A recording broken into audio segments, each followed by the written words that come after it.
오늘은 누가복음 24장 27절의 말씀을 가지고 성경 통독은 축복입니다 라는 제목으로 은혜를 나누고자 합니다.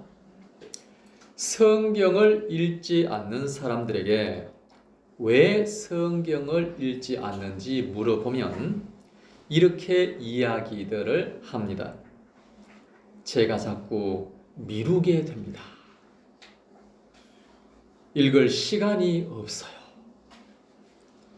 너무 바빠요. 너무 재미가 없어요. 너무 지루해요. 잠이 와요. 그러나 여러분, 이 모든 것은 핑계입니다. 사람은 아무리 바빠도 자기가 좋아하는 것 한 가지는 합니다. 시험 기간에 공부할 시간이 없다고 하면서도 게임은 합니다. 너무 바쁘다고 하면서도 쇼츠는 봅니다. 바빠 죽겠다고 하면서도 드라마는 봅니다. 그러므로 다 핑계입니다.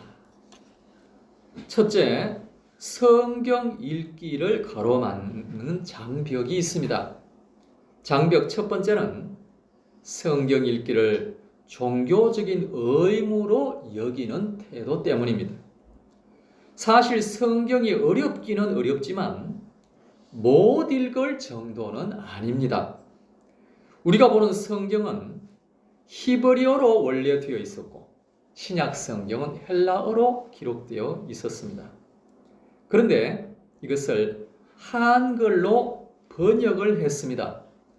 그리고 분량도 1600쪽 정도 됩니다. 결코 얇은 책이 아니고 두꺼운 책입니다. 하루 만에 다 읽으라는 말이 아닙니다. 한 달, 두 달, 1년 만에 읽으라는 겁니다. 그런데 시험 기간에 300페이지 되는 시험 범위를 여러 번 반복해서 읽습니다. 그리고 정리까지 합니다. 그리고 그것을 외웁니다. 한 학기에 7과목이면 2000페이지가 넘는 분량을 읽고 외우고 시험 칩니다. 근데 성경 한 권은 1600쪽인데 1년에 한 번 읽지를 않습니다. 그리고 성경은 대부분 이야기 형식으로 되어 있습니다.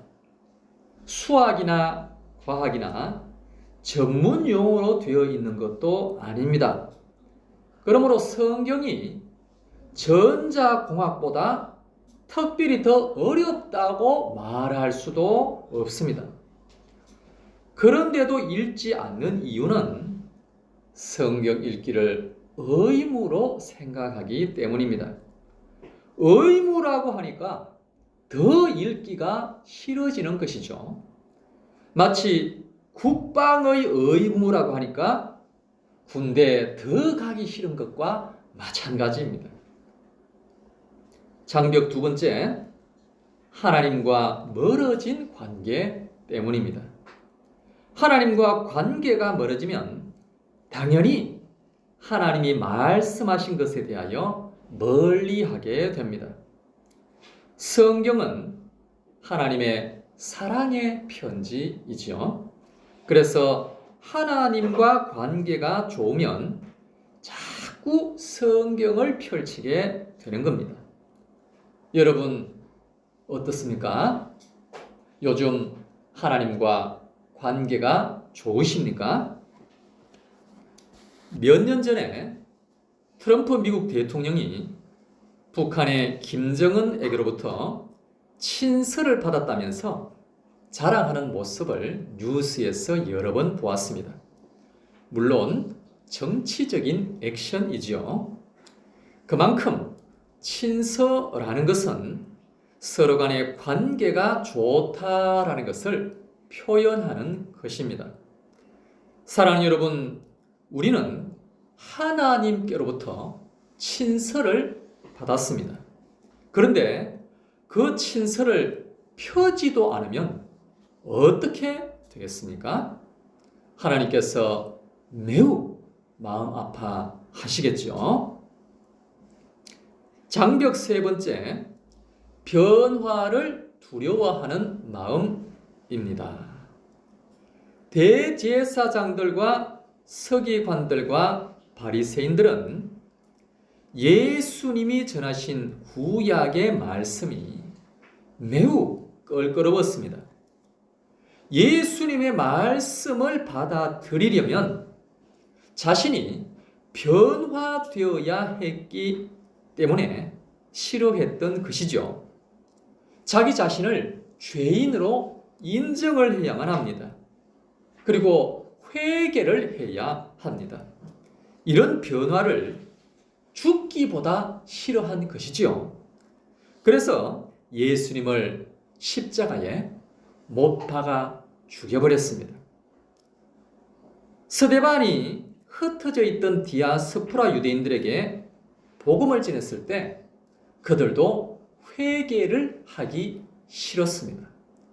그래서 돌을 던져 스데반을 죽여버렸습니다. 사랑하는 여러분, 성경을 읽으면 우리가 찔림을 받게 됩니다. 우리의 죄가 낱낱이 드러나기 때문이지요. 그리고 나의 삶을 바꾸게 되는 것입니다. 고린도후서 5장 17절, 그런즉 누구든지 그리스도 안에 있으면 새로운 피조물이라. 이전 것은 지나갔으니 보라 새 것이 되었도다 그랬습니다. 그런데 이런 변화를 방어하기 위하여 성경 읽기를 거부하는 것이죠. 성경 통독은 내가 좋아하고 원하는 부분만 읽는 취사 선택이 아니라 전부를 읽는 것이기 때문에 그렇습니다. 회개와 변화를 요구하는 부분도 다 읽어야만 하기 때문에 부담이 될 수밖에 없다는 거죠. 나의 영혼을 훤히 다 들여다보게 되고 내 속에 있는 죄의 욕망을 낱낱이 드러내게 하는 성경 통독을 그래서 외면하는 것입니다. 성경을 펼치면 결코 도망갈 수 없기 때문입니다. 지금까지 이어져 온 나의 모든 삶을 바꾸어야 하는데 그러한 삶을 포기할 수 없다라는 생각이 성경을 읽지 못하게 하는 것입니다. 그러므로 나라는 장벽을 뛰어넘어야만 합니다. 그 벽을 넘어서면 놀라운 세상이 새롭게 펼쳐지게 될 것입니다. 장벽 네 번째, 실패의 기억 때문입니다. 새해가 되면 평삼주오, 평일은 3장, 주일은 5장씩 성경을 읽도록 교회에서 강조를 하기도 합니다. 그래서 올해는 꼭 일독을 해야지 다짐을 하곤 하죠. 하지만 작심삼일이 된 적이 한두 번이 아닙니다. 또 어떤 분은 말합니다. 매일 읽어도 나 자신이 변하는 게 없어서 이제는 읽지 않습니다. 라고 합니다. 사랑하는 여러분, 매일 밥을 먹는데 변화가 있던가요? 작년이나 올해나 그대로죠. 그러나 한 달만 먹어보지 마십시오. 말라 죽습니다. 우리가 매일 성경 읽는다고 해서 하루 이틀 만에 달라지는 것은 없는 것처럼 보일 수도 있습니다. 그러나 한 달만 안 읽어보십시오. 내 영혼이 말라 죽습니다. 그런데 내 육신은 말라 죽는 것을 알아서 매일같이 그것도 하루 2번, 3번이나 먹는데 내 영혼은 말라 죽는 것을 모르고 있다라는 것이 문제라는 거죠. 그래서 성경을 읽지 않는 것이 큰 문제입니다. 그러므로 여러분, 읽다가 그만두는 한이 있더라도 또다시 시작할 수 있기를 바랍니다. 그러면 내 영혼이 다시금 힘을 얻게 될 줄로 믿습니다. 장벽 5번째, 자극과 속도에 중독된 뇌 때문입니다. 우리의 뇌와 일상은 이미 중독이 되어 있습니다. 사랑하는 여러분, 어제 아침에 일어나자마자 한 일이 무엇입니까? 컴퓨터나 TV의 뉴스를 확인하지 않으셨습니까? 문자나 카톡을 열어보지 않으셨습니까? 사랑하는 여러분, 요즘 사람들이 하루 동안에 스마트폰을 몇 번이나 들었다가 놓았다가 반복을 할까요? 수도 없이 많습니다. 눈과 귀를 사로잡는 영상들, 빠른 속도로 새로운 자극을 주는 디지털 기기에 우리의 뇌가 완전히 길들여져 있기 때문입니다. 그래서 한참 동안 유튜브를 보다가 이제는 30분 보는 것이 지루해서 쇼츠를 봅니다. 천천히 의미를 찾아가기보다는 한눈에, 단숨에 쉽게 얻는데 익숙해져 있습니다. 하지만 성경은 그런 방식으로 읽으면 곤란합니다. 성경은 느린 책이에요. 한 줄씩 곱씹고 그 내용을 따라가며 기다려야 하는 책입니다. 하지만 이미 우리의 뇌는 그러한 느낌들을 견딜 수 없도록 많이 변해버렸습니다. 성경을 펼치는 순간 우리의 뇌가 본능적으로 속삭입니다. 더 재미있는 걸 찾아봐. 더 쉽고 더 스피디한 것을 찾아봐. 결국 스마트폰에 손이 갑니다. 우리의 뇌는 하나님의 말씀에 머물러 있기보다는 재미와 자극을 주는 그러한 콘텐츠에 끌리도록 이미 변형이 되어 버렸습니다. 그런데 여러분, 이것은 사단이 세워놓은 아주 교묘하고도 강력한 영적인 장벽입니다. 이 벽을 넘어서는 방법은 아주 단순하지요. 그것은 바로 속도를 멈추고 모든 자극을 차단하는 것입니다. 느림을 회복하고 하나님 앞에 잠잠히 머무는 연습부터 시작을 하는 것입니다. 그래서 성경을 읽기 전에 스마트폰을 꺼버리는 것이 가장 좋은 방법입니다. 물론 5초 만에 다시 켜는 한이 있더라도 말이죠. 최근에 우리 교회 새벽 기도에 나오는 새로운 2분이 계십니다. 다른 교회에 다니신다라고 하는데 아마도 가까이에 사시는 모녀인 것 같습니다. 따님은 아마도 대학교를 졸업한 직장인 청년 같아 보입니다. 그런데 새벽에 이곳에 와서 앉자마자 스마트폰을 만집니다. 출근을 해야 하니까 기도 시간 마칠 때를 알람으로 맞추는 것이 아닌 것 같아 보입니다. 한참을 가지고 만집니다.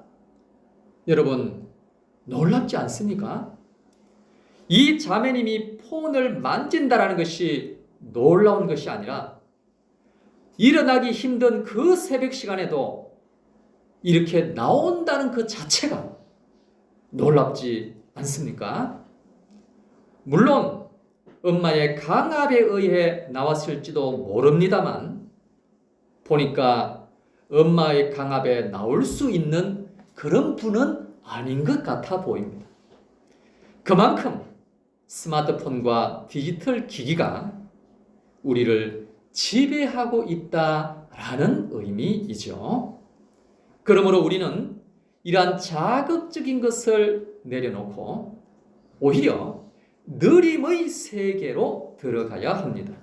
그래서 한 장을 못 읽는다 할지라도 한 절이라도 읽어보는 것입니다. 굳이 급하게 읽을 필요도 없습니다. 천천히 여유 있게 읽으면 되는 것입니다. 장벽 6번째, 무너진 습관입니다.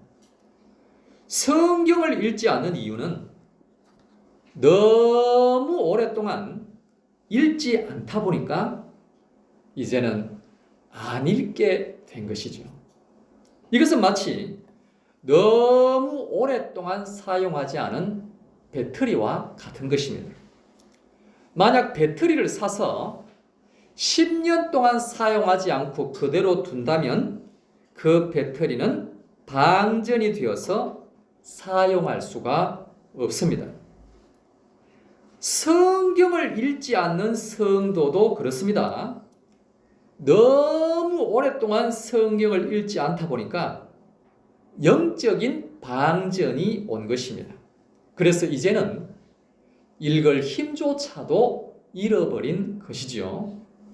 그러므로 나 자신을 그냥 방치하지 마시고 꾸준히 읽는 습관을 들이도록 만들어 보시기 바랍니다.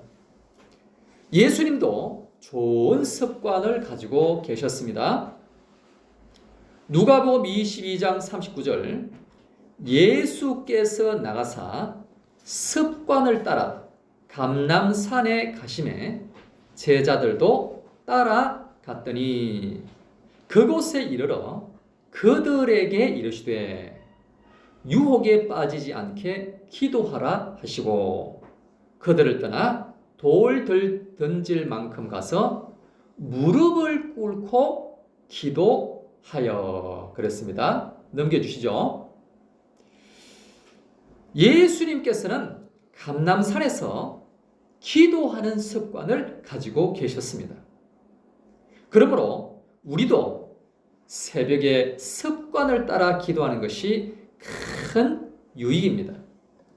성경 읽기도 습관이 되도록 매일 읽어야만 합니다. 많은 성도님들이 성경을 읽지 않는 이유는 습관이 되지 못해서 그런 경우도 참 많습니다. 내일부터 꼭 읽어야지. 그렇게 하루를 미루면 내일도 똑같지 않습니까? 내일부터 또 읽어야지. 내일도 똑같은 말을 하게 됩니다.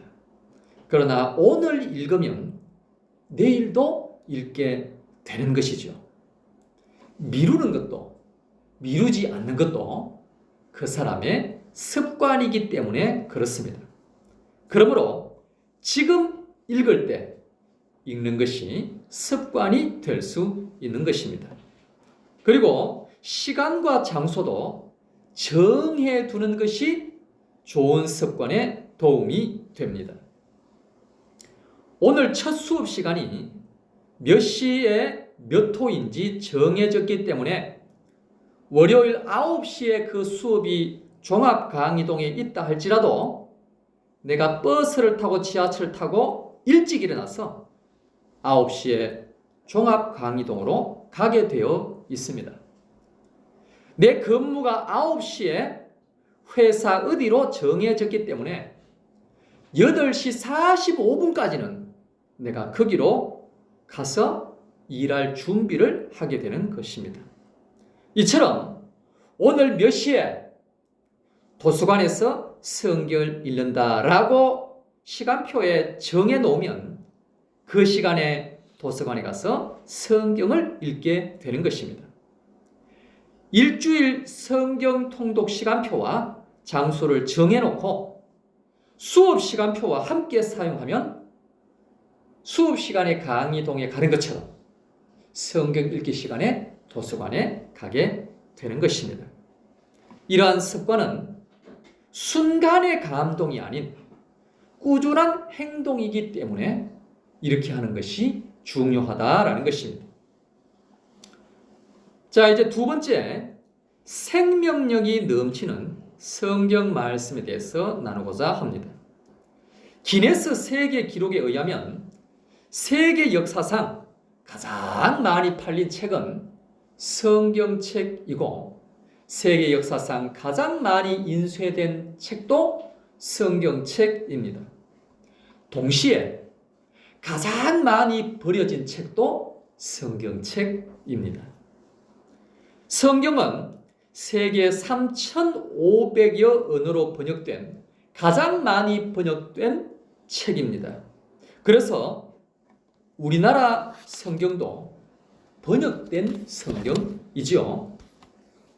제가 대학생 때 교회를 처음 나가서 막 열정적으로 신앙생활을 했고 함께 다니던 내 친구에게 한번 교회 나가보자라고 이야기를 했습니다.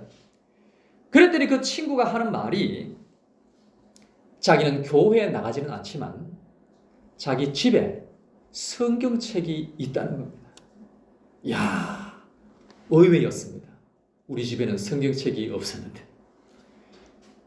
그런데 그 친구가 옛날에 한번 성경을 펴본 적이 있다는 거예요. 그냥 궁금해서. 그리고 안 편 지가 10년이 넘었다고 합니다.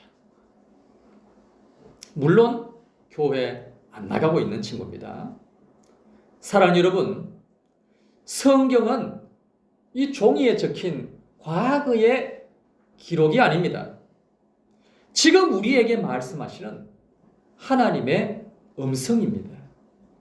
이 성경 말씀은 지금도 살아 움직이고 역사하시는 살아계신 하나님의 말씀입니다. 히브리서 4장 12절 우리 다 같이 함께 읽어보겠습니다. 하나님의 말씀은 살아있고 활력이 있어 좌우의 날선 어떤 검보다도 예리하여 혼과 영과 및 관절과 골수를 찔러 쪼개기까지 하며 또 마음의 생각과 뜻을 판단하나니. 아멘. 그러므로 살아계신 하나님의 말씀을 가까이 할 수 있기를 바랍니다. 그렇게 한다면 우리의 영혼이 날마다 새로운 힘을 얻게 될 줄로 믿습니다. 세 번째, 성경 통독이란 무엇일까요? 성경 통독은 성경 전체를 읽는 것입니다. 66권인 성경을 통으로 읽는 것이지요. 또한 성경 통독은 반복해서 읽는 것입니다. 한 번 통독했다고 해서 끝이 아닙니다. 반복해서 읽을 때 더 깊은 의미를 끊임없이 깨닫게 되고 계속해서 보화를 발견하게 되는 것입니다. 즉 반복해서 읽을 때 예수 그리스도를 발견하게 되고 예수님이 대체 어떤 분이신가를 계속해서 끊임없이 알아가게 되는 것입니다. 네 번째, 성경 통독을 왜 해야 하는 것일까요? 누가복음 24장 44절 또 이르시되 내가 너희와 함께 있을 때에 너희에게 말한 바 곧 모세의 율법과 선지자의 글과 시편에 나를 가리켜 기록된 모든 것이 이루어져야 하리라 한 말이 이것이라 하시고 그랬습니다. 예수님은 구약 전체를 언급하시면서 말씀을 하신 것입니다. 사도행전 2장에 보면 베드로는 구약의 요엘서와 시편을 인용하여서 예수님의 죽으심과 부활하심과 성령님을 전했던 것입니다. 사도행전 7장에도 보면 스데반 집사님은 아브라함부터 시작해서 요셉, 모세, 다윗에 이르기까지 이스라엘 역사를 훑으면서 설명을 했으며 예수 그리스도의 오심을 전파했던 것입니다. 이러한 것을 볼 때 이분들은 성경을 통으로 이해한 것을 알 수가 있습니다. 마태복음 28장 20절 내가 너희에게 분부한 모든 것을 가르쳐 지키게 하라 그랬습니다. 한 부분만 가르치는 것이 아니라 모든 것을 가르치라고 한 것입니다. 요한복음 14장 26절 보혜사 곧 아버지께서 내 이름으로 보내실 성령 그가 너희에게 모든 것을 가르치고 그랬습니다. 성령께서는 일부분만 중요하다고 가르치시는 것이 아니라 성경 모든 부분을 가르쳐 주시는 줄로 믿습니다. 사랑하는 여러분, 숲을 보고 나무를 보라라는 말이 있죠. 성경 통독은 숲을 보는 것입니다. 큐티나 성경 공부는 나무를 보는 것입니다. 먼저 숲을 볼 때 나무를 더 정확하고 자세하게 볼 수가 있는 것입니다. 그러므로 성경 통독을 먼저 할 수 있기를 바랍니다. 그렇게 할 때 큐티 내용이 더욱더 잘 보이고 성경 공부 내용이 더욱더 이해가 되는 것입니다. 마지막으로 성경 통독의 핵심은 무엇일까요? 요한복음 5장 39절 같이 읽어보겠습니다. 너희가 성경에서 영생을 얻는 줄 생각하고 성경을 연구하거니와 이 성경이 곧 내게 대하여 증언하는 것이니라. 아멘. 성경 통독의 핵심은 성경에서 예수님을 발견하는 것입니다. 누가복음 24장 27절 이에 모세와 모든 선지자의 글로 시작하여 모든 성경에 쓴 바 자기에 관한 것을 자세히 설명하시니라 그랬습니다. 모세 오경과 선지자들과 모든 구약 성경에서 예수님을 예언하고 있다라는 것입니다. 그래서 그 구약에서 예수님을 발견하고 예수님을 가르칠 수 있어야 한다라는 말씀입니다. 오늘 말씀을 맺겠습니다. 성경 통독은 사람의 힘으로는 불가능합니다. 오직 보혜사 성령께서 도와주셔야만 가능한 일입니다. 그러므로 간절히 기도할 수 있기를 바랍니다. 그렇게 할 때 성령께서 내 마음을 주장하여 주옵시고 성령께서 깨달음을 주실 줄로 믿습니다. 이 시간 다 같이 합심하여 기도하겠습니다. 기도하실 때 하나님, 내 힘과 내 능력으로는 매일 성경 통독하는 것이 어렵습니다. 그러나 성령으로는 가능한 줄로 믿사오니 오직 성령께서 역사하여 주시옵소서. 그리하여 육신의 양식보다 영의 양식인 성경을 먼저 읽게 하여 주시옵소서. 그리할 때 우리의 영혼이 살아나고 우리의 육신도 치유되고 회복되는 역사가 일어나게 하여 주시옵소서. 다 같이 주여 세 번 외치고 통성으로 기도하겠습니다. 주여